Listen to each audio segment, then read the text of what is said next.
आज हम share market के बहुत बड़े स्कैम के बारे में बात करेंगे। एक स्कैम नहीं, दो स्कैम नहीं, तीन स्कैम्स के बारे में बात करेंगे और इन चोरियों से हम क्या सीख सकते हैं, हम किस तरीके से बच सकते हैं लाइफ के अंदर, वो सब कुछ आपको समझ में आएगा।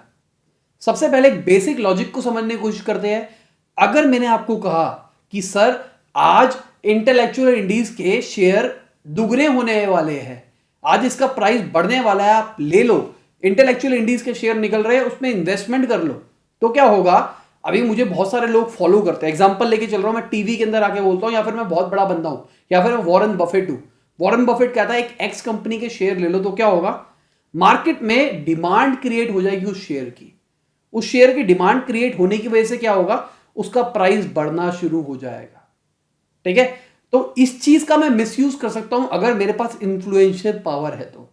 अगर मैं आपको कहता हूं ये डैश शेयर ले लो, उसके रेट बढ़ने वाले, डैश ले लो, तो क्या होगा, हम आर्टिफिशियली रेट को बढ़ा या फिर घटा सकते हैं।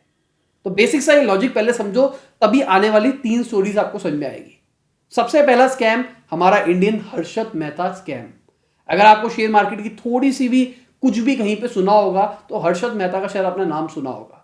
नहीं सुना तो भाई बंदे के बारे में सुनो, इससे बड़ा फ्रॉडिया कभी सुना नहीं होगा आपने। तो भाई बैंक का फंक्शन समझने की कोशिश करते हैं। बैंक पैसे कैसे कमाता है, बैंक कैसे कमाता है, आप उसके अंदर इन्वेस्टमेंट करते हो, वो आगे कहीं और इन्वेस्ट करता है, वहां से वो पैसा कमा लेता है। सिंपल सी बात ही है। तो भाई गवर्नमेंट ने एक रूल बना रखा है बैंक के लिए कि आपको कुछ dash amount of money savings की फॉर्म में रखनी है। उस जमाने में सिक्योरिटीज बॉन्ड की फॉर्म में रखनी होती थी।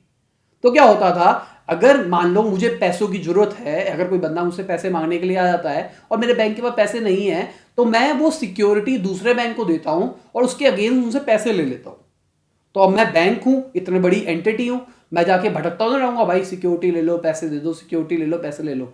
इसके चक्कर में एक इंटरमीडिएट ब्रोकर दलाल लोग होते थे जो कि ये सारा का सारा काम परफॉर्म करते थे। तो हर्षद मेहता जो बंदा था वो भी इसी टाइप का बंदा था, ब्रोकर। तो वो क्या करता था, आप मुझे सिक्योरिटी दो, मैं आपकी सिक्योरिटी रख के इनसे आपको लोन दिला दूंगा। तो भाई साहब जी क्या करते थे, जैसे कि मान के चलो दो बंदे हैं, एक बैंक है, एक बी बैंक है। तो ये ए बैंक को कहता था कि सर आप मुझे अपने बॉन्ड्स दो, मैं आपको पैसे दिलाता हूं 5-6 दिन के अंदर। तो बेसिकली से 5-6 दिन के उधार के ऊपर वो बॉन्ड्स उठा लिए। यहां पे उसको कोई पैसे नहीं देने, बस उसने उठाए हुए वो। उसके बाद वो उसी दिन जाके दूसरे बैंक को दे देता था। अब उसको दे दिया, वहां से पैसे आ गए, पर उसने यहां पे नहीं बताया कि ऐसा हुआ है। तो 5-6 दिन की इसको ब्रैकेट विंडो मिल जाती थी पैसों की अपने पास इकट्ठे करने के लिए, देखो मेरे पास इतना पैसा आ गया। तो इतना सारा पैसा आ जाता था। यहाँ पे बैंक को अगर पैसे चाहिए, बैंक 200 रुपए, 300 रुपए, 1000 रुपए के लिए तो नहीं मांगेगा ना। बैंक अगर सिक्योरिटीज दूसरे बैंक से मांग रहा है लोन, तो उसको बहुत मोटी रकम के लिए मांगेगा। तो अगर मोटी रकम आ जाएगी तो क्या कर सकते हैं, हम स्टॉक्स को मैनिपुलेट कर सकते हैं। स्टॉक्स को मैनिपुलेट करने का मतलब हम मार्केट के अंदर आर्टिफिशियली डिमांड क्रिएट कर सकते हैं। भाई मैंने सारे के सारे मान के चलो मेरे पास 10,000 करोड़ रुपए है, मैंने 10,000 करोड़ का एक डैश शेयर खरीद लिया, तो उसके रेट तो बढ़ेगी ही ना, क्योंकि अचानक मार्केट के अंदर डिमांड क्रिएट हो रही। फिर भाई ये बंदा यहां नहीं रुका, ये हफ्ते हफ्ते का ब्रैकेट छोड़ दिया इसने। इसको दिखा कि भाई 91 के टाइम पे जब मार्केट उठ रही थी, तो जिसको मैंने आपको बताया था बुल रन हो रहा था, तो ऐसा कहा जाता है 91 का जो बुल रन आया था उसमें हर्षद मेहता भी कहीं ना कहीं पार्टिसिपेट करता था। तो उस बंदे ने क्या किया, उस बंदे ने भाई बैंकों के ऊपर जाना वाना छोड़ दिया। उसने क्या किया, ये जाके एक एक्स बैंक के ऊपर जाता था, उसको कहता था कि भाई आप वाई बैंक की आप वो ले लो सिक्योरिटी। अब वो असली में सिक्योरिटी तो कोई लेके नहीं घूमता ना, वो तो एक रसीद काट के देनी होती है। तो हर्षद मेहता ब्रोकर था, उसका पूरे मार्केट के अंदर नाम था, वो अपने नाम पे ही रसीद काट के, मतलब उस बैंक के नाम पे रसीद काट के दे देता था। अब उस बैंक को भी नहीं पता लगता ऐसा होता था, वो यहां से पैसा कमाता था। पैसा कमा के जब ये बंदे मांगते थे तो इंटरेस्ट समेत ये पैसा वहां पे चुका देता था, वो रसीद ये फाड़ देता था। इतने सारे पैसों से स्टॉक मार्केट को बहुत आसानी से मैनिपुलेट कर पाता था कि भाई पैसा है, पैसे से मैं एक स्टॉक खरीद लूंगा, अचानक डिमांड क्रिएट होगी, उसका रेट बढ़ जाएगा, मैं उसको बेच दूंगा, फिर पैसे लूंगा, फिर बढ़ाऊंगा, फिर जब मन करेगा बेच दूंगा। इस चक्कर में मैं आर्टिफिशियली रेट बढ़ाता जाऊंगा, बढ़ाता जाऊंगा, बढ़ाता जाऊंगा। ऐसे करते करते बंदे ने एसीसी के जो शेयर्स थे वो 200 रुपए से 9,000 रुपए तक ले गया कुछ ही महीने के अंदर। तो अब सोच लो किस लेवल का मैनिपुलेशन कर रहा था। फिर क्या हुआ भाई, वो किस्मत वाला खेल होता है, bear run I. Bear run का मतलब मार्केट गिरनी शुरू हुई। तो पूरी मार्केट के, पूरी इंडिया के सारे फंड्स तो उसके पास नहीं है ना, कुछ थोड़े से पैसे थे, तो इसने मार्केट के अंदर लगा रखा था और बियर रन आना शुरू हुआ, मार्केट गिरनी शुरू हुई। इसने जो मार्केट के अंदर इन्वेस्ट कर रखा था वो लॉस में जाना शुरू हो गया। बैंक वाले ने पैसा मांगा, भाई साहब जी के पास पैसा नहीं था, इस चक्कर में कुछ बवाल चल रहा था। बीचों बीच टीओआई के रिपोर्टर ने उसकी एक न्यूज छाप दी कि भाई ये पूरा पूरा स्कैम चल रहा है, ऐसा कुछ हो रहा है। मार्केट के अंदर सबको पता लग गया कि वो भाई ये मार्केट गिर रही थी, ऊपर से ऐसी खबर आ गई, ये जो बुल रन, ये जो ऊपर आर्टिफिशियली मार्केट को क्रिएट किया गया था वो हर्षद मेहता ने किया था, हर्षद मेहता का स्कैम पकड़ा गया है, अब ये मार्केट क्रैश हो जाएगी। ये उस जमाने का बहुत बड़ा बंदा होता था, मतलब लोग कहते थे कि ये उस जमाने का सबसे बड़ा बंदा है हमारे देश का।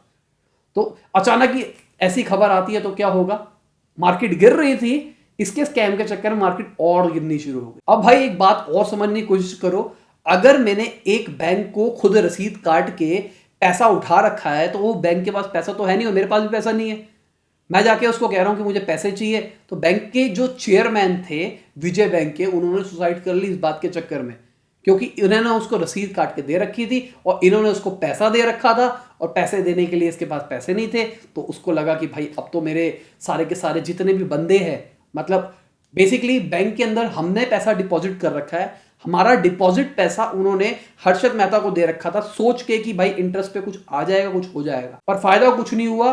वो पैसा देने के लिए, उनके पास चुकाने के लिए पैसा नहीं था, तो उनको सुसाइड करना पड़ा। सोचो कितना गंदा आदमी था, और इसी का रिजल्ट दिखा, वो मर गया। यही होना चाहिए। मतलब स्कैम मेरे को नहीं पसंद यार, स्कैम वाले लोग गलत होते हैं, जो गलत डायरेक्शन में अपने करियर को बनाते हैं ना, कि गलत राह पे मैं चढ़ चढ़ के आगे बढ़ूंगा, वो लोग कभी आगे फ्रूटफुल तरीके से नहीं बढ़ पाते। अब अगली कहानी है भाई जॉर्डन बेल्फोर्ट की। सुना होगा, बहुत बार लोगों ने मुझे बोला इनके ऊपर सीरीज बनाओ, इनकी सेल्स टेक्निक के ऊपर बनाओ। आप ऊपर पोल के ऊपर डालो, क्या मुझे जॉर्डन बेल्फोर्ट की सेल्स सीरीज के ऊपर कुछ बनाना चाहिए या फिर नहीं बनाना चाहिए। अब इस फ्रॉडिया के बारे में समझने की कोशिश करते हैं, इसने फ्रॉड किस तरीके से किया।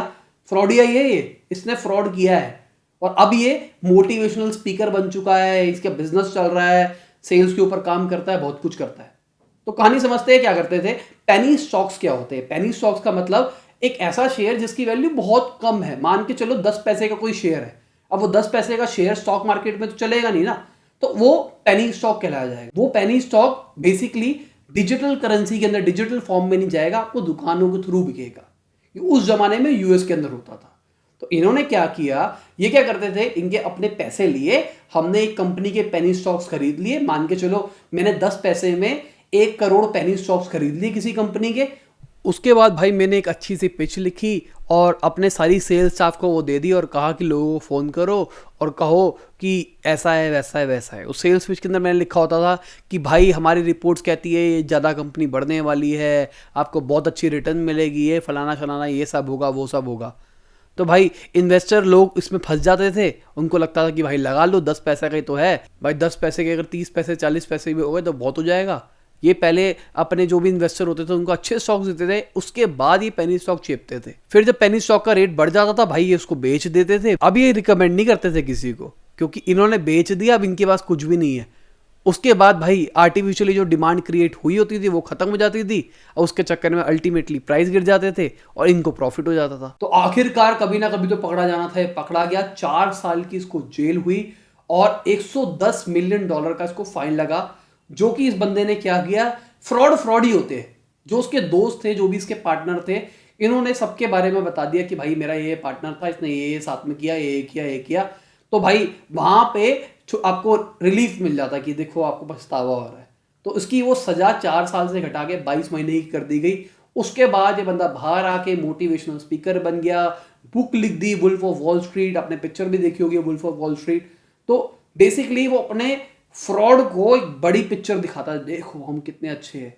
और देखा जाए तो भाई काम तो गलत ही था। अब तीसरी कहानी में फिर वापसी आते हैं हम इंडियंस के ऊपर। यहाँ पे बंदे का नाम है केतन पारिक। केतन पारिक का भी शायद आपने नाम सुना होगा। ये बंदा हर्षद मेहता का चेला था, मतलब वो उसका कंपनी का एक एम्प्लॉय था। वहां से इसने फ्रॉडगिरी सीखी। उसके बाद जब .com बूम आया तो उस टाइम क्या था, .com बूम के अंदर टेक कंपनियों के शेयर्स बढ़ते थे। तो ये वहां पे शेयर्स मैनिपुलेशन करता था। सारी की सारी कहानी देखी जाए, शेयर मार्केट के अंदर जितने भी फ्रॉड्स हो गए वो शेयर को मैनिपुलेट करके ही हो गए।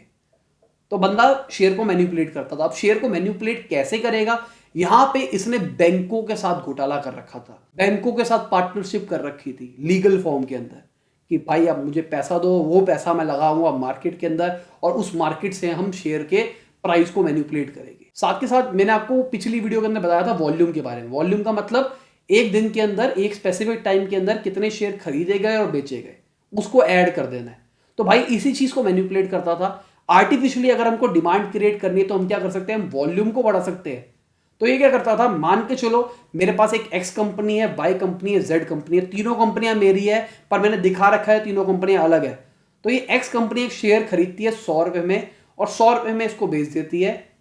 ये 100 रुपए में खरीद के इसको बेच देती है, ये 100 रुपए में खरीद के इसको बेच देती है। इस चक्कर में आर्टिफिशियली फालतू की वॉल्यूम क्रिएट कर देते हैं। तो दिस इज साइकिलिंग। तो यहां पे साइकिल के अंदर वॉल्यूम बढ़ाते रहता था। तो वॉल्यूम बढ़ने से क्या होता था, लोगों को लगता भाई डिमांड क्रिएट हो रही है। ध्यान देने की बात यह है कि भाई यहां पे ये रिटेल इन्वेस्टर को नहीं पकड़ता। रिटेल मतलब आपके मेरे जैसा बंदा। यहां पे इंस्टीट्यूशनल इन्वेस्टर को पकड़ता था, मतलब म्यूचुअल फंड वाली कंपनियों को।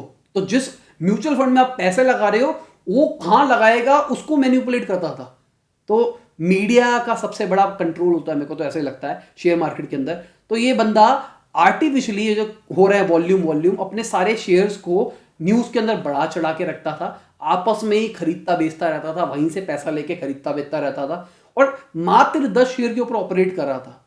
तो लोग इसके जो शेयर्स थे उसको K10 कहने लग गए थे, मतलब केतन के नाम से K और 10 जो उसके टॉप 10 शेयर्स थे। ये पेंटासॉफ्ट के शेयर 175 से 2700 तक ले गया, ग्लोबल टेलीफिल्म्स के 85 से 3100 तक ले गया और जी जो हम देखते हैं उसके 750 रुपए से 11,000 तक ले गया। तो भाई this is the power of frauds.